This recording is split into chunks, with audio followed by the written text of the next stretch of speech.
আসসালামু আলাইকুম। Welcome back to our page Shahnaz Parvin Shapla. বুন্দিয়া কিন্তু সবারই অনেক পছন্দের। ইফতারে বুন্দিয়া না হলে কিন্তু ভালোই লাগে না।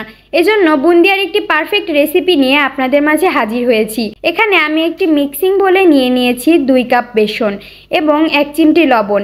বেসনের সাথে লবণটাকে খুব ভালোভাবে মিশিয়ে নেব। খুব ভালোভাবে মেশানো হয়ে গেলে আমি এখানে অল্প অল্প করে পানি অ্যাড করে একটি ডো তৈরি করব। এখানে আমি ঠান্ডা পানিটা ব্যবহার করেছি। এখানে কিন্তু অল্প অল্প করে পানি দিতে হবে। বেশি করে পানি দিলে কিন্তু ডোটা পারফেক্ট হবে না, জড়া লেগে যেতে পারে। এখানে ডোটা যত ফেটানো যাবে বুন্দিয়াটা তত বেশি ভালো হবে।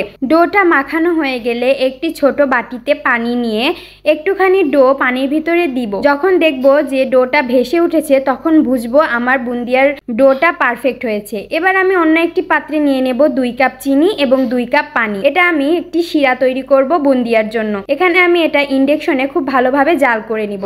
এবার একটি কড়াইয়ে পরিমাণ মতো তেল দিয়ে তেলটা খুব ভালোভাবে গরম করে নিব। গরম করা হয়ে গেলে একটি স্ট্রেনারের সাহায্যে বুন্দিয়ার ডোটা ভেজে নিব। দেখুন এখানে স্ট্রেনারটা কিন্তু নড়ানো যাবে না, তাহলে কিন্তু বুন্দিয়াগুলো জড়া লেগে যাবে, যার কারণে বুন্দিয়াগুলো ভালো হবে না।